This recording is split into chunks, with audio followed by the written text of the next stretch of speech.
Banana slam jam.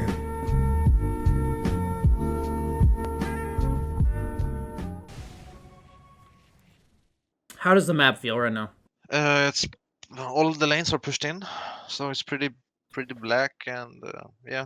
Okay, not so I need you much to understand this information. general sentiment that when you watch my stream and I say, why the fuck are we 5 here? This is what the map usually looks like.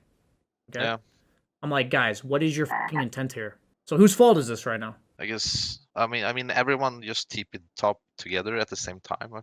Well, let's look at the map right now. Who could fix this? I guess Shadow Fiend maybe. I'd say Shadow Demon and Clock, who are literally sitting right next to mid and not pushing it, are the problem here. Okay. Okay? So, the emphasis is, you don't just randomly group up as 5 when the opponent can just shove 2 lanes. And their 2 lanes are going to get shoved in before the 1 lane you're grouping around gets shoved in. Do you know what I mean? Like, you just can't do that. It just doesn't make any sense, especially when you're winning. So this is a situation where, as a Dota player, literally anyone on your team is capable of understanding grouping up top is completely useless if nobody pushes mid. If nobody pushes mid, it's completely useless for you guys to be top right now. Okay?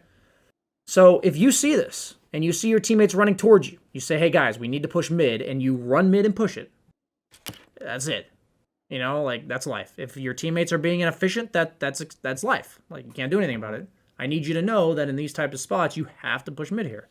And then at that point, you can, like, reevaluate what we're doing from there. You know, we don't know exactly what's going to follow that.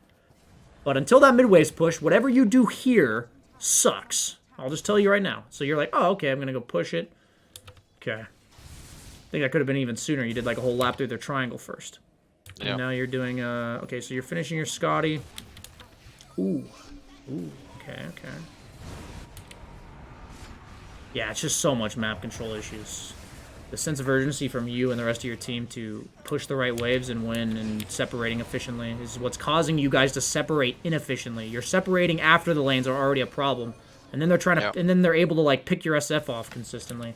So I've been here, done this. You're at the triangle. It's 36-29. What am I thinking? Cut the wave. Which wave? The top lane. Well, I'm saying, like, which wave of the top lane? The one that's spawning or the one up here? The one that's spawning. No, man, the one that's all the way up here. Okay. It's like, what I'm saying is, you are consciously right now choosing between this large camp and this wave. Like, this puck is not going to let you just take this area. Like, you can't. So here's an example of when people ask, you know, how do I know when to jungle or not efficiently? When your jungling is surrendering some lane being pushed.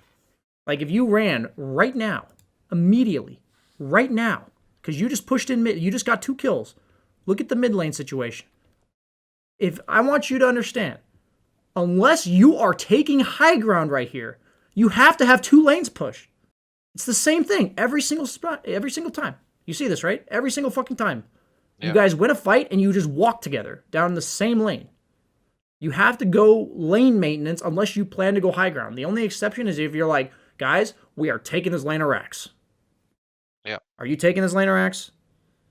No. So right now, you look at the map, and you need to realize one of the other 2 lanes has to get pushed. And you get to choose. Every situation is going to be a bit different. You know, sometimes top lane will be like right here, and bottom lane's like right here. So maybe it's right to push bottom. You know, I don't know. But one of the other 2 lanes got to get pushed. So you see this, you're like, that's a little weird. And you see this. And you bolt for top lane. You fucking go as fast as you fucking can. This tower doesn't fucking matter. How many towers have you taken without ending the game? The game will end the second all 5 of their mobile, like, annoying split pushers are stuck in their base. That's when this game's going to end. Notice how the towers in this case don't actually do anything. It's kind of interesting. They don't, like, after the first tier 2 that gave you outposts, these towers don't actually do anything. Yep. So we're consistently grouping up for objectives that don't happen or help. So now you're going to stop and farm a jungle camp instead of going for the wave that needs to be cut. Then Puck actually puts a travels to the wave that you could have cleared. You're going to chase after her, but she's already done her job, so now you have to run back and clear this. And now you guys are separated when lanes need to be cleared. Dude, top lane, what the fuck? Okay, Puck died to something, I don't know what. Okay, we're grouped up mid. Bottom lane's pushed in for us. Clockwork's flaring top. Okay, this is fine. This is finally a lane orientation that I'm okay with. I'll push this tower. Not gonna push now. Oh wow, we aren't stuck chasing people because we have lanes good. Cool. Okay, this is a fine push. Fine push. Fine push. Okay. Puck's respawning. We're gonna get out. Cool. Okay. Very cool. Oh, closer than I'd like to have, but it's not the end of the world.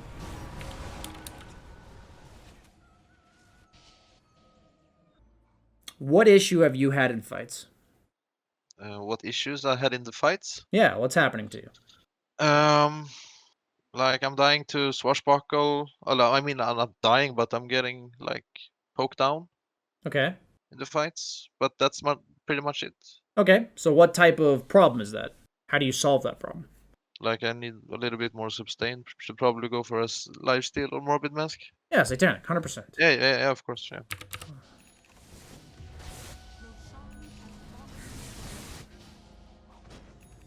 Interesting thing to me is that you're prioritizing buyback over the item that would allow you to not die. That was kind of interesting to me. Like for you, you were never getting bursted. You were just consistently getting worn down. You'd pop time lapse and then eventually get worn down again. So in that case, because I personally would deem the item to actually keep you alive, I'm surprised you were willing to buy back. I think that actually crippled you. Like I'm saying, like it's not that once you died you shouldn't buy back. It's that you should not be prioritizing buyback over the item that will make you not die in the first place. Yeah. So yeah, holy shit, this game, yeah. Yeah, that was so close. Yeah. A lot of little things lead to this situation.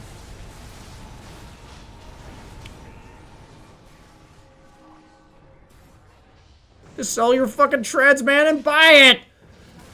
Please! Just sell them, please! Or the Falcon Blade, I don't care, fuck. See what happens.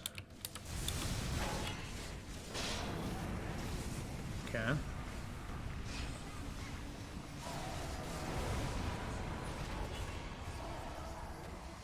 Nice. I can't remember actually. I don't think so. Puck's dead. You have a leveler. Okay.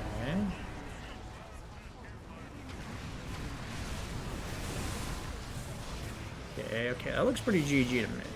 Yeah, I'm gonna die here, I think, and then I'm gonna buy back.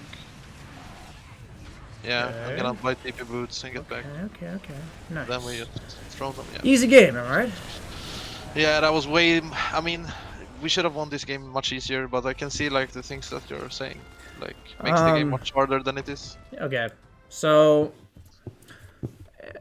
what your issue is when you're behind, you're letting the... or, like, when you're weaker, you're letting the opponent get too much on the map, and when you're ahead, you're letting them get too much on the map. So it's like... what I mean by that is, yes, Darkseer isn't a hero you can really fuck with when your face is void, but he should not get your tower. It's like, Pango isn't necessarily a hero you can kill, but if you're level 8 and he's level 5, he shouldn't be allowed to farm underneath his tower without you fucking with him. You know, there's nothing you can do about it. So it's like, when you're losing, think, how can I... or like, when you're weaker. It doesn't mean you're losing. You don't have to be, like, losing to be weaker. It's like, okay, when I'm weaker than the guy I'm laning against, what can I do to defend my tower? If I'm winning, what can I do to kill his tower? If you're behind in a game, like 30 minutes, 40 minutes in, what is keeping them ahead? You know, and if you're like the Wraith King in this game, you're thinking, well, the Weaver. So I'm going to avoid the Weaver, and I'm going to look for pickoffs on people that Weaver's away from. So in that case, if I'm the team that's winning, I can't give them that. I can't give them that opening. I can't give them Weaver being away from his team ever. Every game is going to be different. Sometimes it's not you. You know, sometimes you're the SF in terms of like the role in the game, and your guy that's the Weaver is consistently TPing away from you. In that case, you're probably supposed to go follow him. You know, you probably have to go follow him. It sucks, but like it's better than getting potentially picked off and dying. So it's like, it's a lot. It's just these dynamics in the game that you don't have it to your attention before this coaching session. And I hope that you can watch this back a couple times, more so like the questions I asked you to ask, the things I told you that were relevant. I would say especially the 2 lanes being pushed thing. Please do not 5-man a building when one lane is pushed and the other ones are not. That's like really bad. That was a consistent problem, so we can get that one out. That's like the most tangible thing, but that's all I got. So do you have any final questions? No, I think I got a lot out of this session, so I'm gonna try to think more about it when I play. I'm emphasizing, man, one thing at a time, dude. Just like I would pick the same hero over and over again. You know, just be like, okay, since Weaver often gets map control and they often avoid me, let's like critically think about how I can prevent them from doing that. You know, because like if you play Jug, the map dynamics are going to be very different than they are with Weaver. You know what I mean? So it doesn't have to be Weaver, but I would highly recommend you pick a hero you're comfortable on and pick the hero, 10, 20 times in a row, solely thinking about what we discussed today. Because otherwise you'll have too many moving factors, you'll have too many things that you're thinking about, and you're just going to shit the bed, and then you're going to lose, and it's going to suck, and you're going to feel terrible. So, like, I can tell you from personal experience. So, yeah, that's it, man. Thanks for signing up, dude. Good luck. Thank you, man. Yeah. See you.